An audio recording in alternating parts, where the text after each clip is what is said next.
Yeah, no, yes, pigeons. I don't know how they got into the tank, but there was pigeons. So, what's it taste like now? Tastes a little feathery. Tastes like chicken.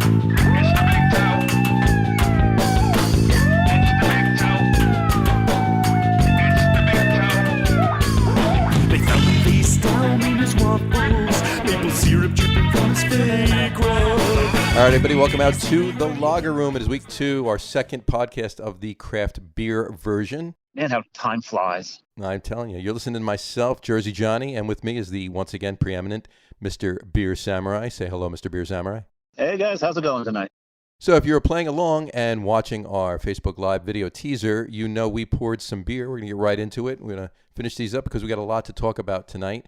We're going to discuss the beers we were drinking on the Facebook Live video.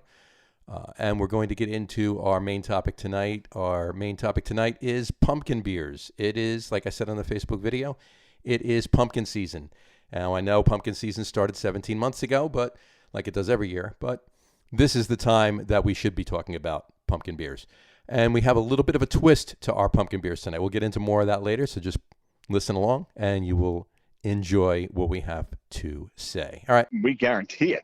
Absolutely. It's a guarantee. If you don't like it, you can always listen again the next week.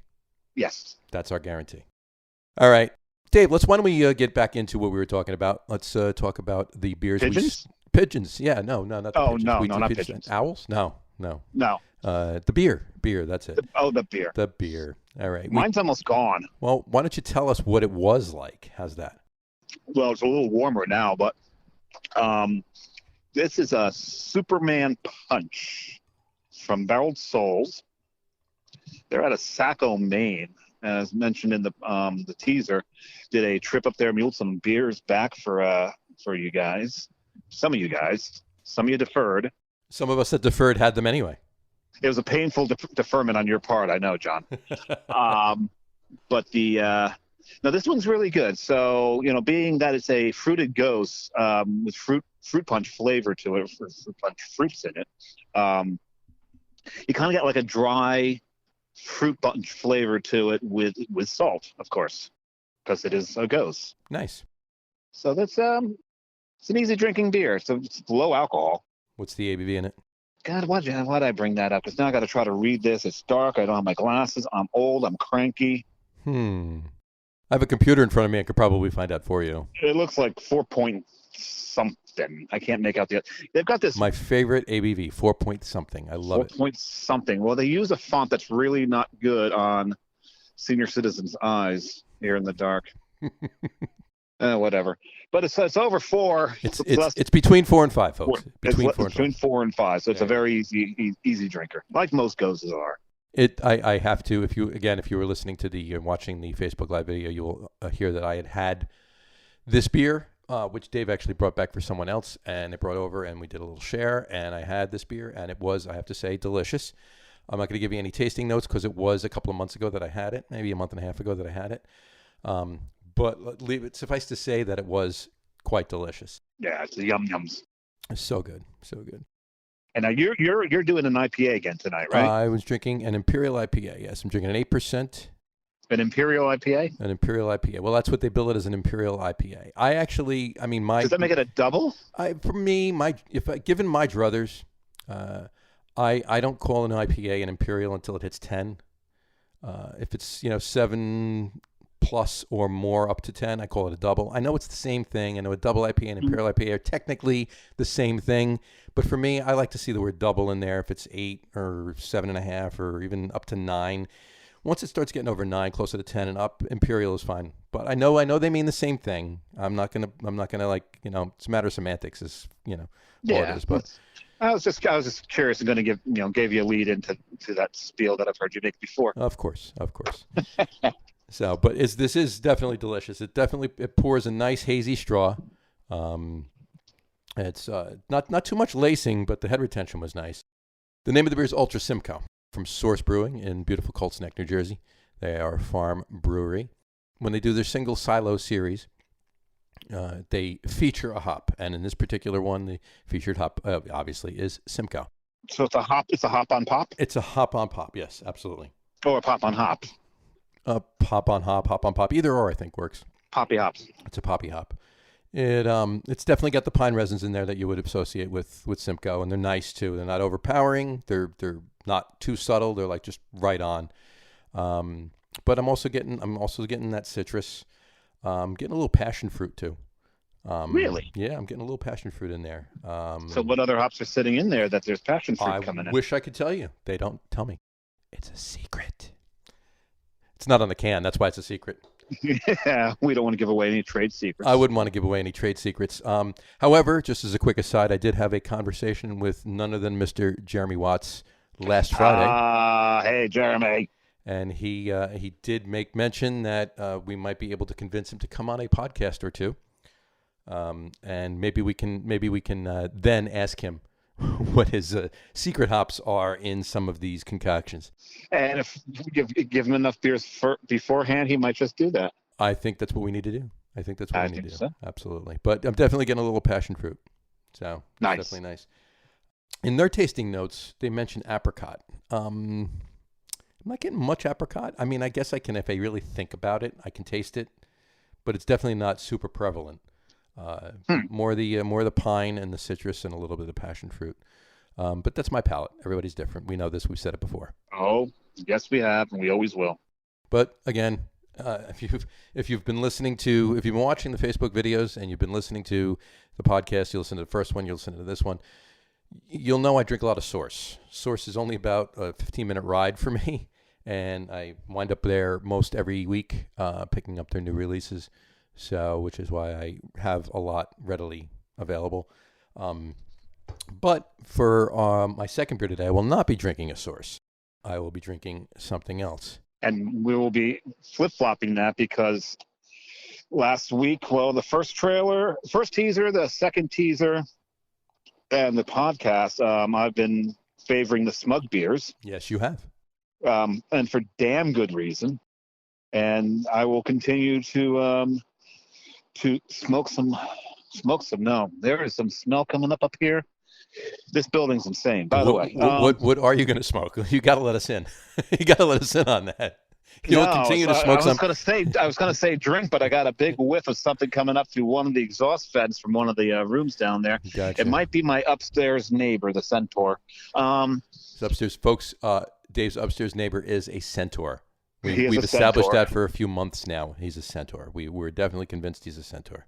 Installment of the Centaur Chronicles soon. I think I came across something. But at any rate, no, I'm going to be drinking another smug offering tonight in our pumpkin segment.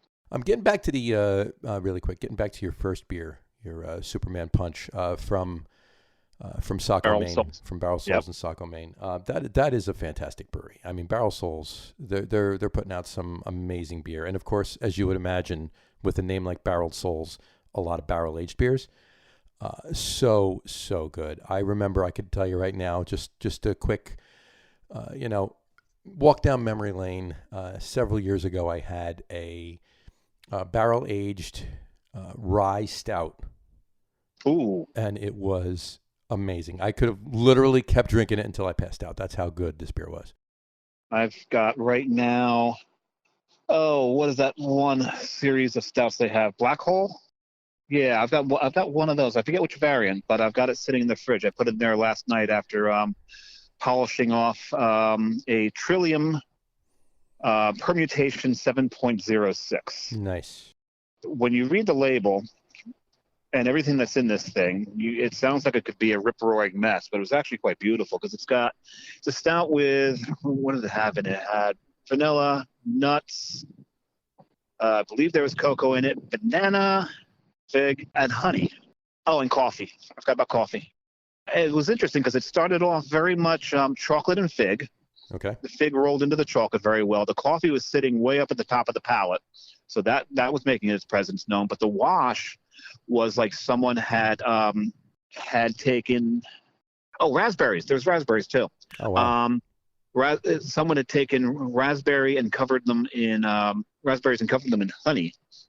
Was what the finish was like, but honey still covered raspberry finish. That's with still chocolate involved. And the coffee, or was the coffee gone by then? The coffee lingered a little bit on the palate. Okay. Oh man, I wish I'd gotten more of those. Sounds amazing. I have one Barreled Souls bottle downstairs in my cellar, barrel aged barley wine, and I've been sitting on that for a little over 3 years now. Got it at the brewery. Picked it up in Saco, Maine, and I had it there, and it was amazing. But it was just out of the barrel. Obviously, I think it was a 12-month. So it was a year old, in the barrel or whatever, but it was fresh out of the barrel. So the shame is when I went, I could not drink at the brewery. True. It was May. It was pickup only, one person inside at a time. Right. But they had a food truck. Well, that's always good. That's always important. And speaking of food trucks, by the way, folks, I think we'll do a segment on food trucks at breweries. There will be beer in that podcast, but we'll be talking more about the food at the food trucks at breweries. And I've had some pretty nice experiences.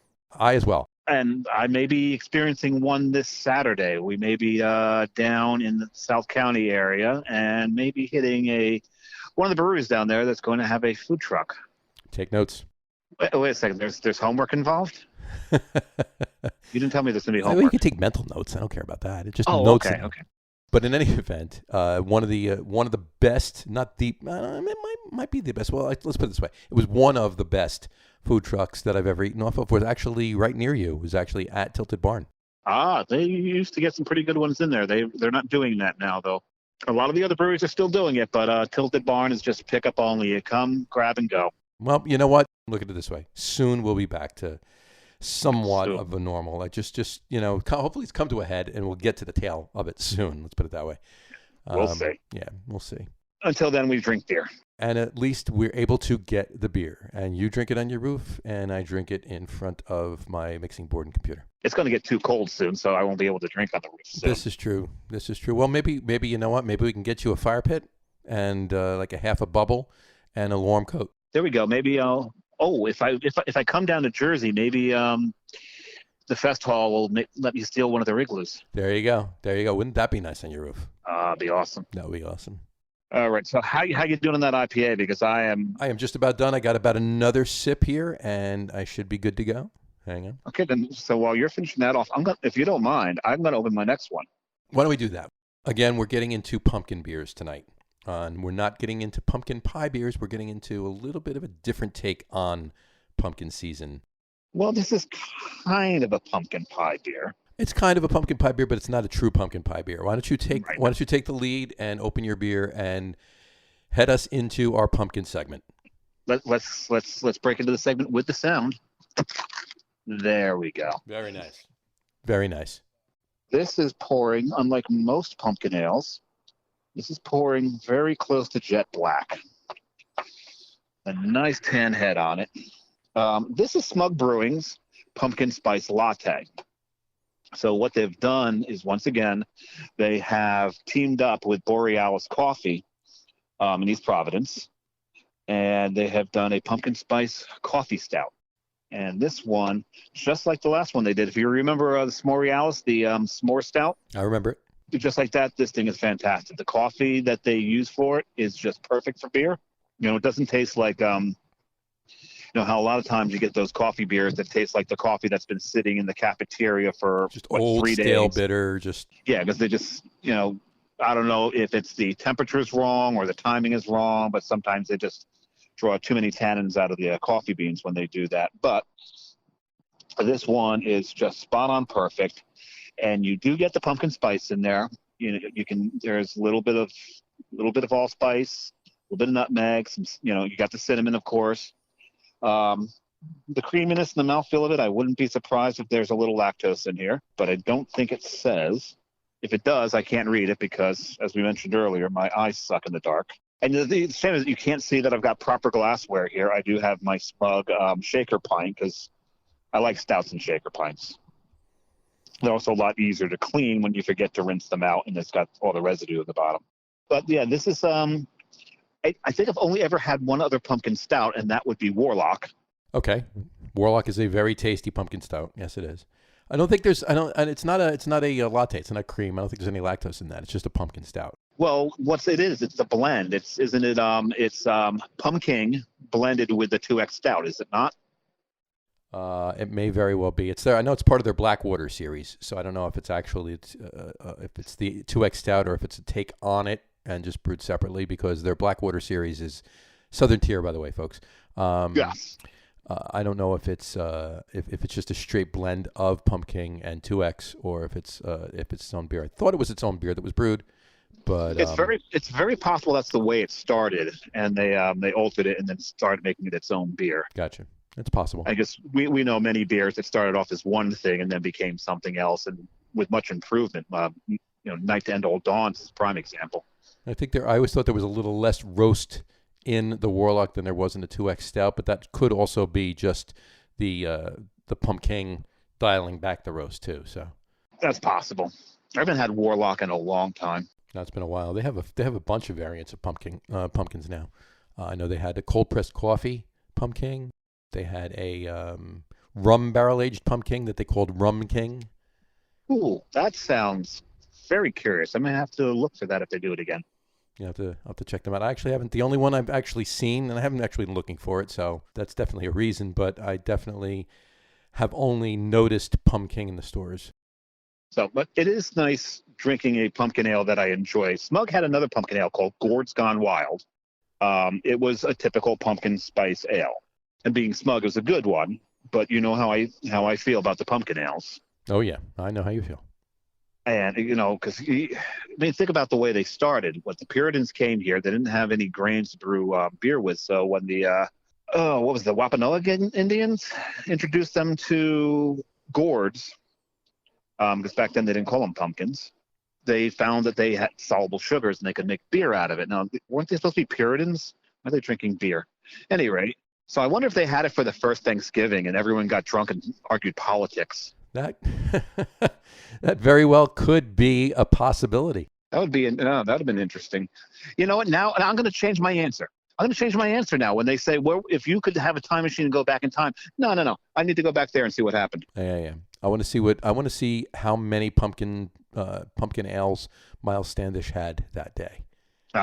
But then, and the thing is, when they finally were able to bring in their first crop of barley, they stopped brewing the stuff because, well, it was god awful because they didn't know anything about pumpkin spice at the time. It was a straight up pumpkin ale. Oh, sure. No, of course, there was no cinnamon or nutmeg or anything in it. But then I think was Buffalo Bills out in California in the 80s rejuvenated the style after coming across, I think it was a recipe. I think it was George. I don't know if it was George Washington or Ben Franklin. I think it was Washington. I think it was Washington. I think it was Washington. And they rejuvenated the style. It didn't have much traction until Sam Calagione won a beer brewing contest in mid-'90s, I think, at a pumpkin chunkin contest. It was a pumpkin chunkin contest in '94 in Delaware. Yep. Because that's where they do the pumpkin chunkin. And when that happened, he started brewing it. It became this thing and this fad that we thought would go away. Still waiting. It's not. It's not going away. It's not. It's been around for. I mean, it's approaching 30 years, Dave. So I don't think it's going anywhere. Damn it. That means hard seltzers are here to stay too, aren't they? Well, the jury's out on that. We'll see. We'll revisit that later in time. So here I am choking down a pumpkin beer. Actually, I'm not choking it down. I really enjoy this one. What are you going to be sipping on over there, down there in Jersey? I am going to be opening the following. I have a beautiful can of Carton Pumpkin Cream in front of me right now. I picked it up at the brewery last Friday. And they're in 12s, right? They're in 12-ounce cans. They came in 12-ounce 4-pack cans. This is a beer that they brewed. It was one of the first beers that they brewed. In fact, I hesitate to say, I tread lightly on saying that it was the first seasonal they brewed. I'm pretty sure it was because any other beers, they had only been open for a month, and the other beers that they brewed were Boat, O-Dub, BDG, I believe, was already brewed. I believe Carton of Milk was already brewed, and a couple others as well. But seasonal-wise, this was definitely the first. And it was a pilot batch at the time. And I know I said that on last week's podcast, but I'll revisit really quick. This was a pilot batch when they first brewed it. It is a 9%. When they first brewed it, I think it was a little higher. They love their Imperial creams. Yes, but this is a 9% Imperial cream ale. And it's brewed with pumpkin and spices, but it's not brewed with pumpkin and cinnamon and nutmeg and allspice, and cloves. It is brewed with roasted pumpkin meat. Unlike most pumpkin beers that use yam. Most pumpkin beers use yam or pureed pumpkin, and then they use, of course, all of the spices. Right. This beer is brewed with actual roasted pumpkin meat, and they roast the pumpkin meat in orange oil, candied ginger, and pink peppercorns.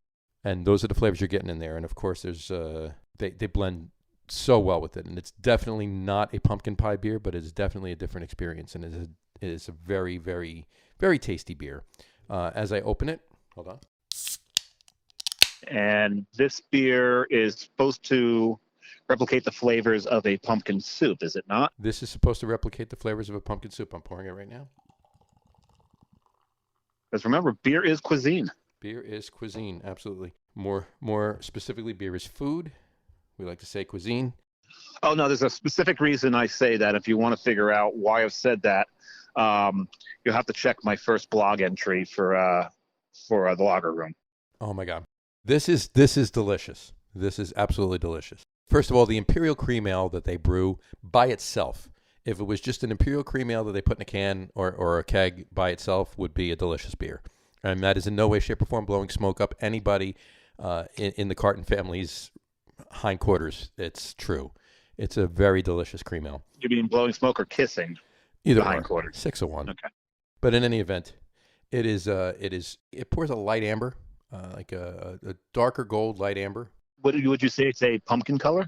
No, it's not. It's lighter. It's a little lighter than orange. Okay. I think it's a good blend of the two. So I would say dark gold, light amber, white. The head on is white, moderate head retention, decent. Not very long, but a little bit of lacing. But it is delicious. Nice. And we would be remiss if we did not mention. I would be remiss if I did not mention one of my favorite pumpkin beers that came out years ago, and it'd be so lovely if they redid it. You remember Rav? I remember Rav. It's a pumpkin ravioli beer. Yes, with the anisette. Why am I forgetting the word here? These little Italian cookies you eat with coffee. Biscotti. Biscotti, yeah. Yeah, so it has little flavor from the biscotti in there. I could almost swear you can taste the beurre blanc sometimes. That beer was very tasty. By the way, shout out really quick. I want to shout out to Augie Carton for bringing this beer back. I had, and anytime I had the pleasure of speaking with him closer to this time of year, I had requested, hey, brew pumpkin cream again. And he did. He finally brewed it again. So kudos to him. And I want to shout out to Zoe for being there when I stopped by to pick it up last Friday. So thank you very much, everybody at Carton Brewing. It was very pleasing, and it made me very happy that fulfilling. It was very fulfilling to find out that this beer was brewed again. And I hope to get by the brewery sometime in the later end of October. One of my favorite places to go.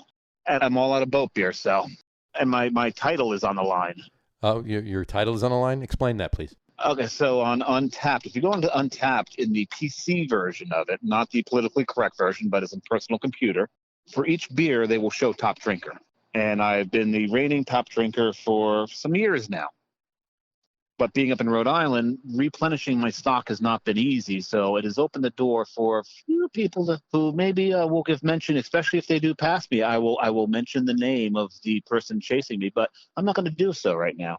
So need to replenish that stock. You need to replenish your stock of boat. That's definitely for sure. Yeah, but got to keep on top there. Just to get back to this, as it warms a little bit, more of the, as you would imagine, more of the bouquet, if you will, comes out of this beer. The pumpkin meat, the roasted pumpkin meat, you can taste all of those flavors. You can taste the candied ginger in it. Nice little sweet ginger kick in the palate. It's really nice. Pink peppercorns are there, adding to that kick, but you can pick them out as well. It's really nice, and the orange oil rounds it out really nice. It's really tasty. It's really tasty. I definitely suggest you getting to Carton before they run out, or I'm sure they put it in a bunch of stores if you're nearby, or if you're listening to this podcast and you're nowhere near New Jersey. I suggest getting in touch with somebody that is in New Jersey and have them get you a 4-pack or 2 of it. Hey, John. Yes. You're in Jersey. I took care of you. Don't worry about it. Okay. As long as you have your smug with you when you come down on the 22nd, that's all. Yeah, I may have to pick up some Tilted Barn for you before I come on down. That would be amazing. Amazing. Amazing. I know that is one of your favorites up here. Tilted Barn is one of my favorites. Long Live and Smug have become favorites of mine as well, but I have not had the pleasure of visiting either of those establishments yet. But of the ones that I've been to and had the pleasure of drinking, Tilted Barn is definitely on the, towards the top of my list, or even at the top. Oh of yes, my list. I remember you enjoyed those crunch berries. Yes, those crunch berries were quite good. And I may actually be drinking next week. You want to do sours next week? We could do sours next week. Oh, here we go. How about a challenge for next week? What's that? Do you think you can find a Halloween-themed beer? I'm sure I could. Of course, I might unfortunately have to, not unfortunately, because it's still a good beer. I just can't drink a lot of them. I might have to resort to a really, really one of my favorite actual pumpkin pie beers. If I don't find something else that fits the Halloween theme, but sure. You know what? I'll tell you what. I'll give you 2 weeks to find a Halloween-themed beer. Why don't we do that? Why don't we seek out actual good Halloween-themed beers, and then we'll do it in 2 weeks, not next week, the week after. There we go. All right. Sounds like a plan. That sounds like a plan. So, a question for you. Yeah. This past weekend, visit any interesting breweries? This weekend, let's see. No, not really. I was out on Block Island. There's no breweries on Block Island. That's a shame. Somebody should do something about that. Yeah, there needs to be a brewery. The only problem with Block Island is that it goes dead after Columbus Day. So they can so a brewery on the mainland can open up a tap room on Block Island for the in-season months. The only problem with that is logistics, because the only way to get your product back and forth is by ferry, and there is quite a fee. So that's probably why there's no brewery on Block Island, even though Nantucket's got its own brewery. Yeah, you know what? I'm sure that there's a little bit of a barter idea that could be worked out. Just saying, guessing, spitballing, if you will. Yeah, and I spent a lot of time Saturday in South County. So that's a Rhode Island term for anything that's kind of south of the tower. We're not going to get into Rhode Island history about that, but South County is a different world. It's almost like South Jersey compared to North Jersey. Yeah, a bit of a different world. Depending on where in North Jersey and where in South Jersey you are, you could be you could be 9 million miles in theory away from each other. So correct. So, or years. That too. But South County it's an amazing place. You know, a lot of the more remote beaches are down there, so you spend a lot of time down there. Technically, Grace sails in South County, but calling Westerly South County might be the equivalent of calling Queens Long Island. Gotcha. Yeah, You know what I'm saying? Yeah, Westerly is a mile in from the Connecticut border, so that's right on the border. It's right there, yeah. Well, I mean, yes. well, Westerly's right there, but Gray Sail's a mile in from the Connecticut border, so. Yeah, you need to drive it, but if you just jumped over the river, it's about 100. I think maybe it's 100 yards from Connecticut. Right, exactly. But yeah, so Gray Sail's down there, but didn't make it to Westerly on Saturday. That's an interesting brewery. The beer's good. The haven't been there in a bit. I'm sure they've modified it a little bit, but they definitely the houses and the buildings that the brewery takes up. It's pretty interesting. Pretty cool space. The tap room is the neatest thing because I don't remember. I think it's an 18th century mansion. Home. Yeah, mini mansion, if you will. Yeah, mini mansion. They still have some of the original frescoes on the wall. Yeah. And when you're at the tasting bar, if you look through the door behind the tasting bar, it's the kitchen. That's there. It's the kitchen. It's the kitchen. Yeah. I mean, of course, they've upgraded the appliances a little bit, but it's the original kitchen. And then to the right, where you go and sit down at the tables and drink your flights or your pints or whatever you drink, was the dining room. Yep, I drank right in the tap room. Because you know me, I like to talk to the bartenders. I did both. Yeah, talked for a while and then went and sat and relaxed for a bit when they got busy. So that might be the only brewery that's would be considered South County.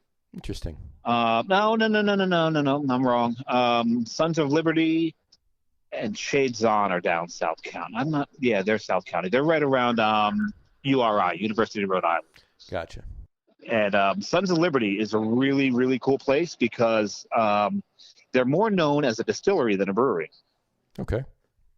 And they have one of my favorite stouts that's brewed in the state. I can't remember the name of it, of course, because it's just my favorite stout brewed in Rhode Island.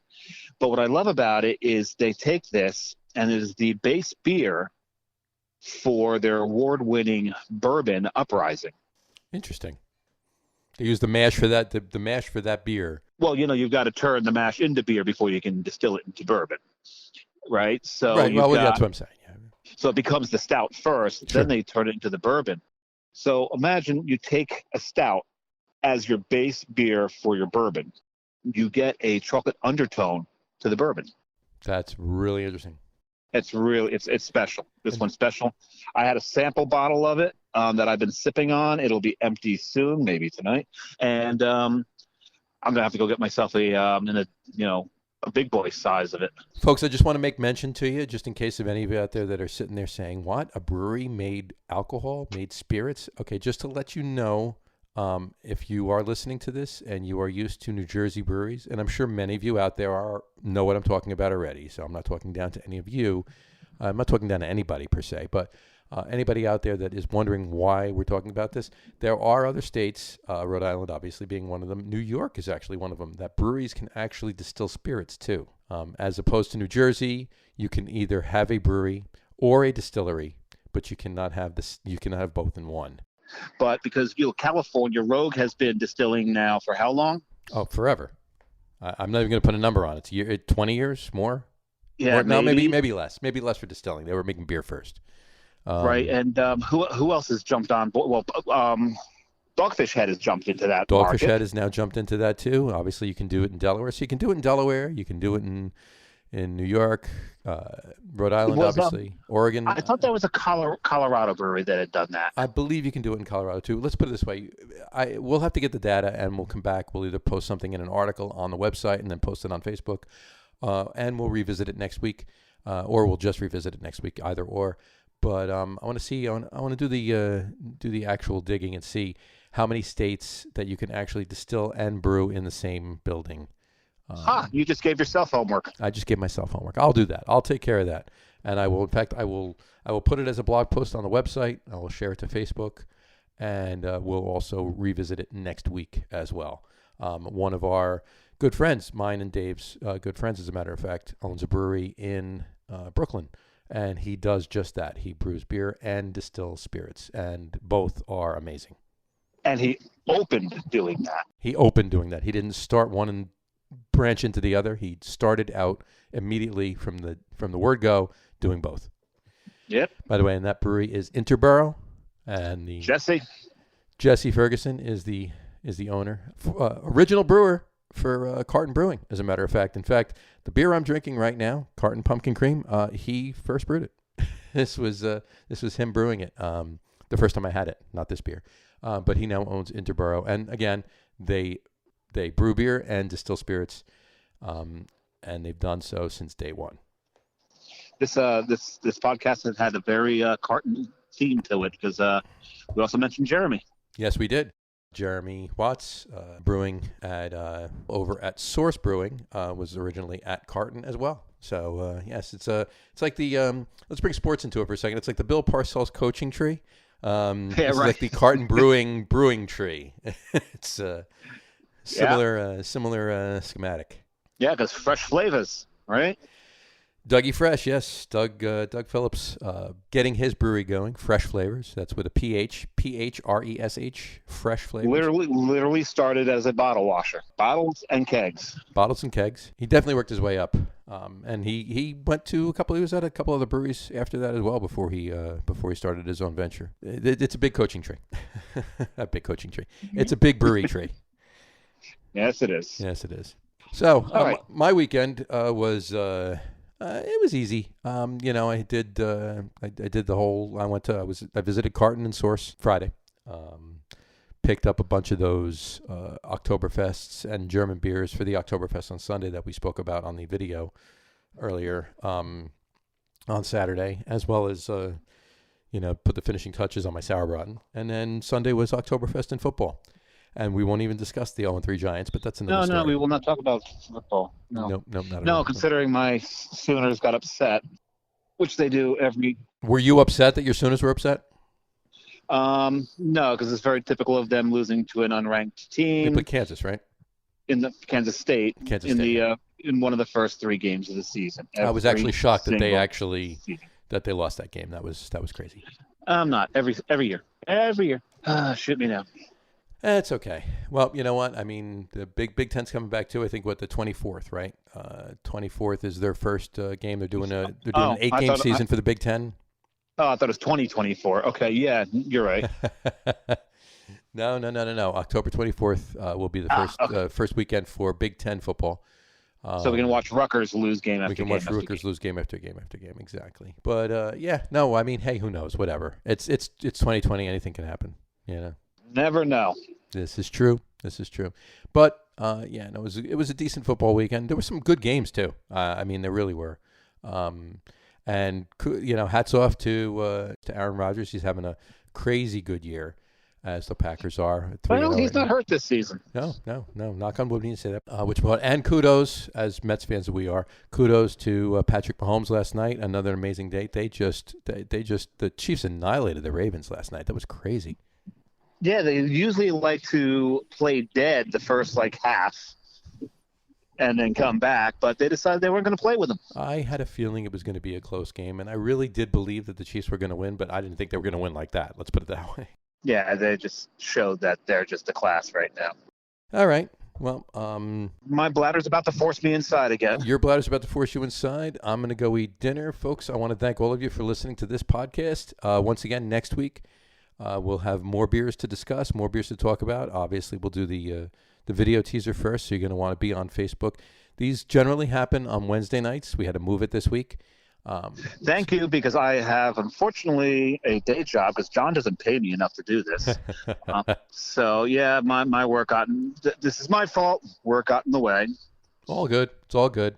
Any night's a good night to have a beer. So, every night's a good night to have a beer. Exactly. And next week, we starting the teaser with some sours. We'll start the teaser with some sours. We'll do sours for the teaser, and we'll give you another little treat, if you will, for the actual podcast, but we'll discuss that in the teaser. So, and that's twofold. That's one, because we don't want to let you know right now what it's going to be, and it's two, because we don't know what it is right now. So we have no clue.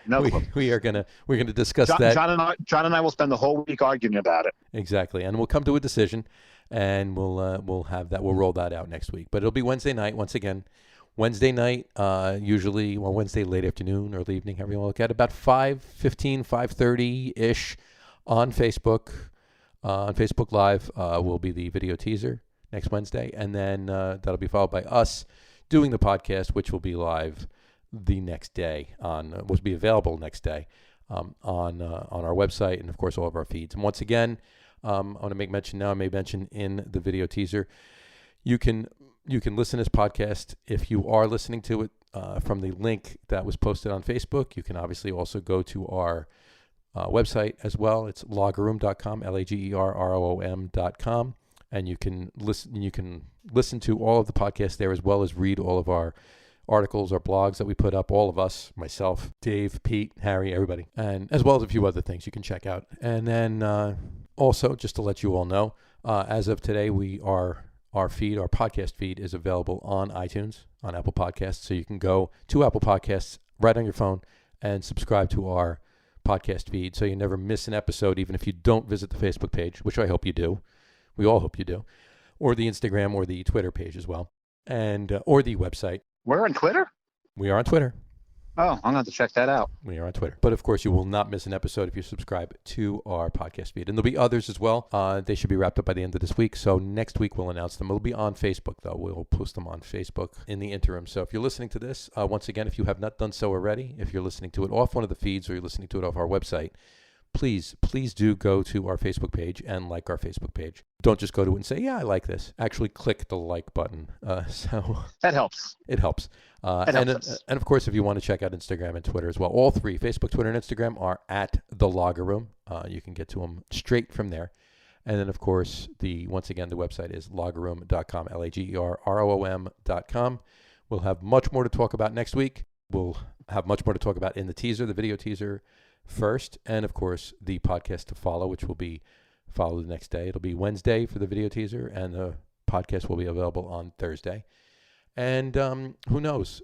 Sometimes we might throw a quick video up in the interim. So, which is why we want you to pay attention. We want you to like the Facebook page, so it'll pop up in your news feed that the Lager Room just went live, so you don't miss anything.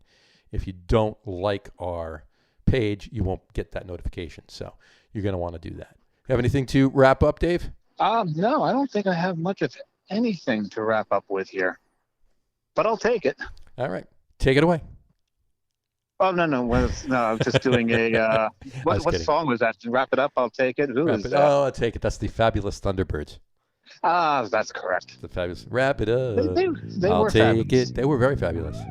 So I'll leave you with John singing. There you go. Well, I just sang, so that was there. So that was that. All right, folks. You have a wonderful evening. Have a wonderful weekend. Have a wonderful day, depending on when you're listening to this. And we will talk to you next week. Take care, folks. Drink well.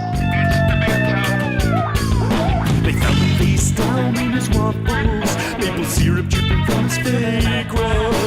Who did he see when he heard who was there? Now it seems that he's shit out of luck.